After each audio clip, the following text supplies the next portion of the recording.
Paz do Senhor, amados, amém? Obrigada pela oportunidade, Guapo, de estar aqui no teu canal, tá? Podendo falar um pouquinho, né, da restauração do meu casamento.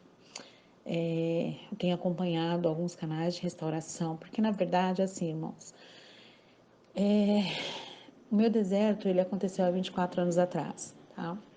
Na época não existia canais de restauração, se existia eu desconhecia, né? Mesmo porque naquela época a internet era algo que a gente nem sequer conhecia. Na verdade, eu tenho no meu coração um desejo muito grande há anos, de dar o testemunho da minha restauração. Porque na época eu não o fiz, né? E, e eu sinto esse desejo no meu coração. Parece que eu fiquei assim, como se diz, em débito. E fiquei, na verdade, fiquei, né? Porque hoje, mais do que nunca, eu falo que tudo devemos, assim, glorificar a Deus todos os momentos, todos os segundos, que Ele é lindo, Ele é maravilhoso, tem que ser exaltado, né? A gente tem que reconhecer que Deus é Deus na nossa vida. E Deus fez o sobrenatural naquela época, no meu casamento. E por timidez, eu acabei não dando testemunho. E é algo que vem me cobrando, que eu sinto essa cobrança, eu me cobro disso, né? Então eu vou tentar ser breve. Na verdade, o que acontece? Eu casei com 18 anos, né? Meu esposo tinha 22, éramos bem jovens na época, né? Sou casada há 36 anos. E quando nós tínhamos mais ou menos 12 anos de casados, eu tinha o meu filho mais velho com 11 anos e o meu filho menor com 5. Até então, meu casamento, apesar da gente ter casado muito jovem, nós tínhamos um alinhamento muito bom. Tínhamos, é lógico, como todo casal, né, as brigas, divergências e tal, mas a gente sempre se mantinha muito estável, nosso relacionamento, né? Não, é, brigas que nunca foram assim de ninguém sair de casa. Mas na verdade começou de um certo tempo, ele começou a mudar. Ele, na verdade, assim, eu lembro assim, na época, ele mudou de emprego. E nessa mudança de emprego dele, ele mudou para um emprego bem melhor. E, e ele começou a conviver com pessoas de vamos assim dizer, com pessoas assim, financeiramente melhores, um patamar maior, né? Na área de executiva ele começou a trabalhar. E aí ele começou assim, começou a mudar aos poucos, começou a trabalhar de final de semana e eu achava estranho, porque aquele tipo de serviço dele não tinha necessidade de trabalhar de final de semana.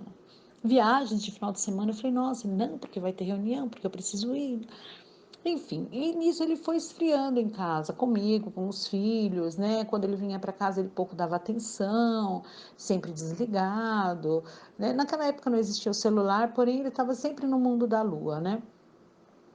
Eu achei estranho. E um belo dia, sem mais nem menos, ele chega para mim e fala que acabou, que não me amava mais, que foi um erro, que nós nos casamos muito cedo, que eu não, mas que a gente não tinha nada a ver um com o outro, que talvez ele nunca me amou, que ele tinha por mim um carinho, enfim, tudo isso que é como eu falo, né? É tudo muito igual. Eles e elas, eu não sei, né? No meu caso eu falo eles porque é meu marido, né? E pelos depoimentos e os relatos que eu escuto, né, nos canais de restauração que eu acompanho, eu vejo que é tudo muito igual, tudo muito igual, tudo muito igual. E a maneira com que eles falam, quando eles estão no preço e tal, mas enfim, hoje mais do que nunca eu reconheço que naquela época eu também estava opressa, porque eu era uma mulher rixosa, eu era uma mulher briguenta, eu era uma mulher que não dava devida atenção para o meu marido, eu não era uma pessoa de conversar, é, eu era muito assim, eu deixei um pouco meu marido de lado, né? Eu cuidava muito dos meus filhos, da casa, da família, e o meu marido, enfim, ele não era algo tão importante na minha vida, vamos assim dizer. Até que o meu mundo caiu, né? Ele simplesmente chegou e falou: estou indo embora.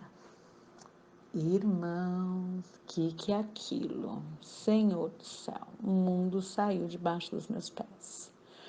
Abriu um buraco que eu achei que eu nunca mais ia sair dali. Foi difícil. Foi muito difícil. Foi assim, eu os primeiros dias, os primeiros meses, eu não acreditava, parecia assim, inclusive eu ia dormir, eu sonhava, eu ia dormir, tá, porque eu achava que aquilo era um sonho, que eu ia acordar e que ele ia estar lá, né, a verdade era essa.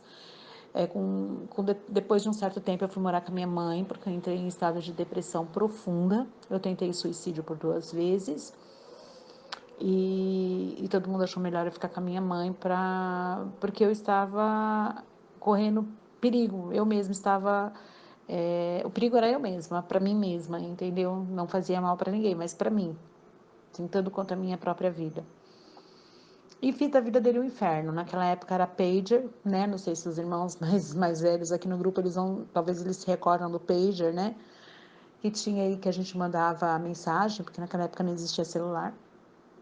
E eu queimei um pager dele de tantas mensagens que eu enviava para ele, assim, de manhã, de tarde e de noite.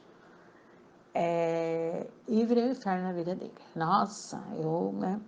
E, e foi, assim, algo que eu achei que eu nunca ia conseguir sair daquilo. Fui morar com minha mãe evangélica, foi quando minha mãe começou a fazer todo um trabalho de oração, de libertação, para mim, porque ela via que o problema era eu. Eu estava, assim, num estado totalmente debilitado, emocionalmente, fisicamente, psicologicamente, eu não comia, eu não dormia, eu não bebia, eu só chorava. Então, assim, eu sei que muitos aqui sabem bem o que é isso. Aliás, praticamente todos.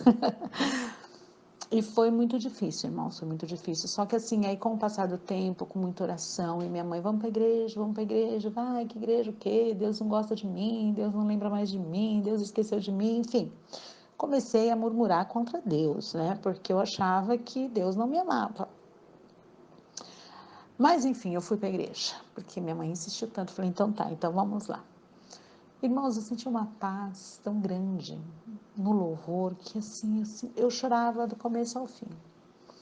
E ali eu conheci o casal de pastor, o irmão Toninho, a irmã Cidinha, a esposa dele, e eles começaram a fazer assim, vamos fazer um propósito, vamos fazer jejum. E aí eu comecei a aprender a fazer o propósito. Nem era jejum, porque eu não conseguia fazer jejum, porque eu estava tão magra, que se eu fizesse jejum, eu já estava praticamente fazendo jejum, né? Aí minha mãe, o pastor Toninho e a esposa dele, irmã Cidinha, eles começaram a fazer um propósito de jejum e oração. Por mim, pela minha vida, nem era pelo meu marido, porque ele estava muito bem vivendo a vida dele, feliz da vida.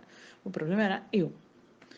E aí eles começaram, irmão. Foi ali uma campanha. Foi campanhas e campanhas e campanhas.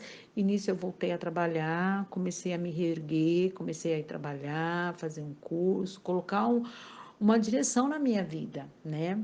Colocar uma direção em minha vida. E aí eu comecei a sentir a presença de Deus na minha vida. Foi uma coisa tão notória que eu comecei.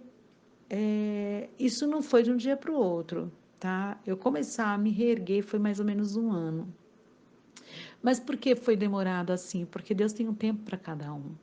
E eu estava totalmente fora dos caminhos do Senhor. Aliás, eu nem sabia ao certo o que era isso. E eu demorei muito a procurar essa ajuda, tá? Eu resisti muito a procurar os caminhos do Senhor. Então, eu acho que se eu tivesse já, logo no começo, procurado os caminhos do Senhor, talvez meu deserto teria sido mais curto. Mas não basta procurar o caminho do Senhor, a gente tem que colocar Ele como prioridade na nossa vida, né? Então eu comecei a procurar por mim, né? Quando eu comecei para a igreja, eu vou falar a verdade, eu comecei a pedir por ele, eu queria que ele voltasse como fosse. Eu falava assim: traz ele de volta, Deus, para mim. Não importa que ele esteja com um monte de mulher, eu não ligo, eu quero ele de volta. Eu estava assim, nossa, hoje eu penso, falo, meu Deus, ainda bem que Deus não trouxe na época que eu pedi, porque senão, misericórdia, não ia ter dado certo, né? E aí depois eu fui vendo que Deus tinha um trabalhar comigo. E foi, sabe, foi lindo o que Deus fez na minha vida na época, foi maravilhoso, porque Deus tratou de mim com uma misericórdia tão grande, né? Ele cuidou da minha vida, ele sarou a minha alma, ele sarou o meu espírito, ele sarou a minha carne, porque eu estava totalmente debilitada. E assim, quando eu fui morar com a minha mãe, eu falei, eu tinha um filho de 11, um filho de 6, de 5, né, na época, ele ainda não tinha feito 6, filhos meus, do meu esposo, claro, e não dava dando mais atenção nem para os meus filhos, e eles me viam chorando e sofrendo, então eles aí o que aconteceu? Meus filhos também começaram a ficar mais ou menos perturbados, porque eles começaram a ficar revoltados com o pai, vendo o meu sofrimento e a rejeitar o pai. Isso criou também algo muito ruim, né? Criou um peso muito grande na época, né? E aí eu comecei, mas aí começou, sabe? O trabalhar de Deus na minha vida, o trabalhar de Deus na minha vida, o trabalhar de Deus na minha vida. E eu comecei indo na igreja uma vez por semana, daí a pouco eu já estava indo 2 vezes por semana, comecei a fazer propósito, e Deus foi trabalhando na minha vida, foi me libertando, eu comecei, sabe, a ter mais gosto pela vida, comecei a sorrir, coisa que eu não fazia há muito tempo, comecei a sair, ir nos encontros em família, coisa que eu já não fazia mais, né? E participar da igreja, e estar sempre ali, e eu comecei a criar uma vida que eu não tinha, né? E Deus me deu um emprego. E assim, à medida que Deus ia me libertando, ia me restaurando, então à medida que eu ia crescendo, ele ia caindo. Porque aí Deus de um emprego, ele me passou para um outro melhor. E e assim ele foi fazendo todos os desejos do meu coração. Eu fui crescendo em todos os sentidos, né? Emocionalmente, espiritualmente, financeiramente, porque eu consegui um emprego melhor, com um salário melhor. Fui comprar um carro, porque na época da separação o carro ficou para ele.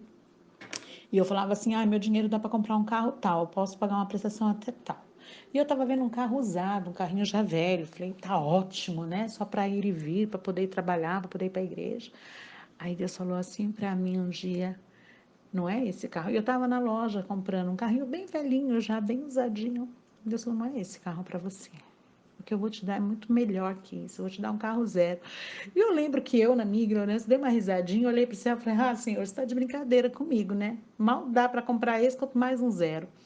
Passou uma semana, irmão, vocês não vão acreditar. Meu chefe estava renovando todo os carros da empresa, e eu que estava fazendo toda a movimentação para ele. Aí a moça da concessionária falou para mim assim: Rose, e o seu? Aí eu falei para ela, chamava Fátima, eu falei: ei, Fátima, tem dinheiro para comprar um usado, vou comprar um zero? Ela falou: imagina, Rose, estamos com uma promoção boa aqui. Eu falei: filha, eu não tenho entrada. Ela falou assim para mim: mas não precisa entrada? Me passa seus documentos por fax. Aí eu passei, ela falou: já liberou. Dentro desse valor eu tenho o carro X, X e X, qual que você quer? Eu falei: faz aí para mim esse aí, vê para mim quanto vai dar. Irmãos, vocês não acreditam, a parcela era menor do que eu ia pagar do usado. Glória a Deus, né? Deus é lindo. Eu mandei meus documentos, foi aprovado, mandou a documentação por fax, eu assinei e enviei por fax e só fui na concessionária pegar meu carro zero, para a honra e glória do nome do Senhor Jesus. Um carro que eu paguei sem sentir, porque Deus, ele faz tudo certinho. E não era um carro zero para me engrandecer, mas era para engrandecer o nome do Senhor Jesus. Para ver como esse Deus, ele é lindo, ele é maravilhoso na vida da gente, né? E graças a Deus, e na medida em que Deus estava me honrando em todas as situações, em todas, não é? Ele estava decaindo. Meu marido começou a perder o carro, perdeu o emprego, ele deixou de morar onde ele morava no apartamento, ele teve que entregar porque não aguentava mais pagar aluguel, foi morar com a mãe, minha sogra também ficou doente, aí ele foi morar com uma tia, e ele foi decaindo, decaindo, ficou desempregado. No fim, quem teve que ajudar foi eu, a minha mãe, né? Só que antes disso acontecer, ele já estava querendo voltar. Ele já queria voltar. E, detalhe que eu esqueci. Quando a gente estava mais ou menos com um ano e pouco, que foi na época que eu ficava atrás dele que nem louca ainda, né? Antes de eu começar a minha restauração pessoal, ele deu entrada no fórum para nossa separação, para o nosso divórcio. E foi uma facada no meu peito, mas eu aceitei. No dia que assinamos o divórcio, a juíza perguntou na frente dele: você concorda? Você aceita? Você está de acordo? Eu falei: não. Porém, se é a vontade dele, eu assino. E assinei o divórcio e saí de lá sem olhar para trás. 15 dias depois, ele estava me pedindo perdão e pedindo para voltar. Porém, eu não queria mais. Porque assim, eu estava com. Apesar de estar nos caminhos do Senhor, eu estava com meu coração muito duro. Não com ódio, nem com raiva dele, de jeito nenhum. Mas o amor parece que tinha esfriado. O medo que eu tinha de sofrer, passar tudo de novo, fez um bloqueio tão grande que eu não queria, mesmo sabendo que eu o amava, eu não queria mais, porque medo de passar por tudo de novo. Então aí foi um novo desafio, porque aí ele começou a lutar para me reconquistar, né? E, irmãos, foi feito o sobrenatural na vida do meu esposo, porque assim, o que aconteceu com ele, só quem viu, quem conhece, que sabe que é uma guerra espiritual, porque foi muito feio. O inimigo pegou ele de uma tal maneira que tentou contra a vida dele. Meu marido, ele rastejava pela casa. Uma vez ele foi visitar meus filhos na casa da minha mãe, que eu estava ainda morando com a minha mãe. Ele entrou embaixo da mesa, ele urrava, latia como um cachorro, ele espumava, era uma coisa assim sobrenatural. Não era a voz dele. Então eu nunca tinha visto aquilo na minha vida. Eu me assustei. E ele começou a fazer isso com uma certa frequência. A minha sogra começou a ficar assustada, porque ela falava assim: ele está tendo atitudes estranhas, um comportamento estranho, ele rosna. E é uma coisa impressionante, só quem vive na guerra espiritual é que sabe. E até que teve um dia que ele se jogou da ponte, de um viaduto muito grande que tem aqui, eu moro em São Paulo. E, irmãos, aquilo era uma queda para a morte dele. Por isso que eu falo que Deus, ele tem um propósito na vida de cada um, né? E ele tem um chamado.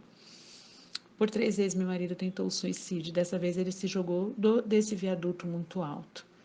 E ele caiu. Aqui em São Paulo nós temos uma avenida não, um acesso muito grande chamada Via Anchieta. E foi um viaduto dessa Via Anchieta que ele se jogou, que fica próximo à Volkswagen aqui em São Paulo. E ele caiu em cima de um caminhão de pneu. Ele caiu em cima de um caminhão de pneu.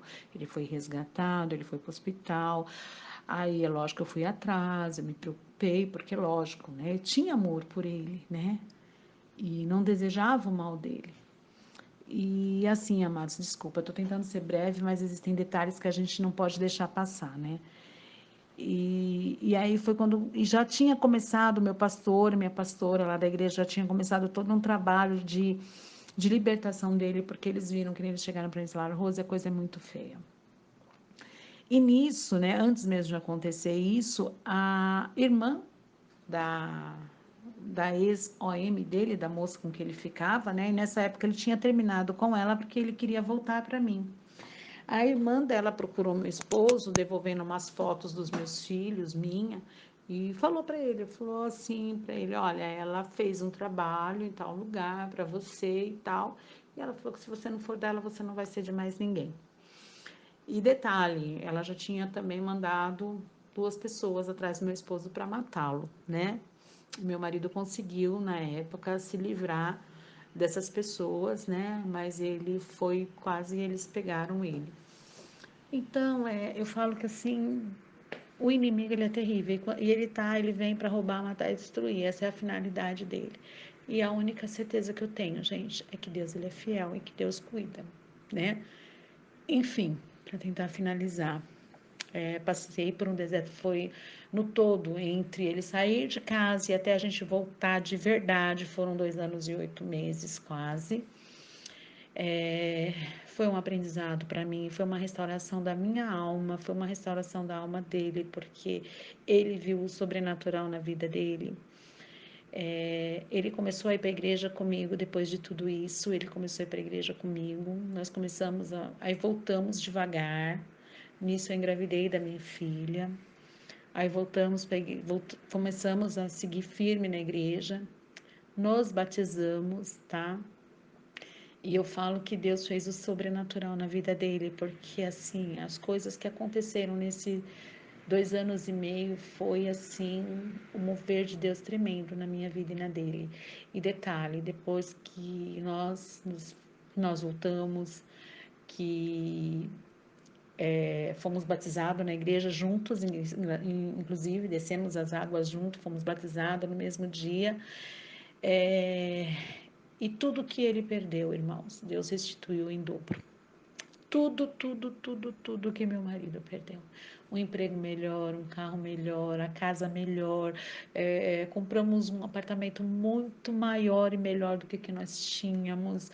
Você entendeu? Tudo para honra e glória do nome do Senhor Jesus. Então, assim, foi lutas, mas a vitória, Deus ali permitiu que a gente passasse por aquilo para a gente aprender, para a gente crescer. E assim, o que eu tenho a falar para vocês, não desista. Não desista, eu tenho acompanhado vários testemunhos. Eu vejo que, apesar do tempo meu ter sido 24 anos atrás, as coisas não mudaram. Sabe por que não mudaram, irmãos? Porque o inimigo é o mesmo. Porém, o nosso Deus também é o mesmo, de ontem, hoje e de amanhã. Então, vamos nos manter firme na presença do Senhor, porque com Ele, na nossa vida, a vitória é nossa. Não desista. Orem pelos seus cônjuges, orem pela OM, orem pelo OH, orem pelo estranho, pela estranha, orem, porque são instrumentos na mão do inimigo e eles também precisam ser libertos. E assim, desculpa o áudio longo, que Deus abençoe grandemente cada um. E em nome do Senhor Jesus, eu tenho certeza que todos vão ser vitoriosos. Não perca a fé, não perca a paciência, tá? Fiquem firmes, porque Deus é contigo, amém? Obrigada, Aguaco, pela oportunidade. Que Deus abençoe todos vocês.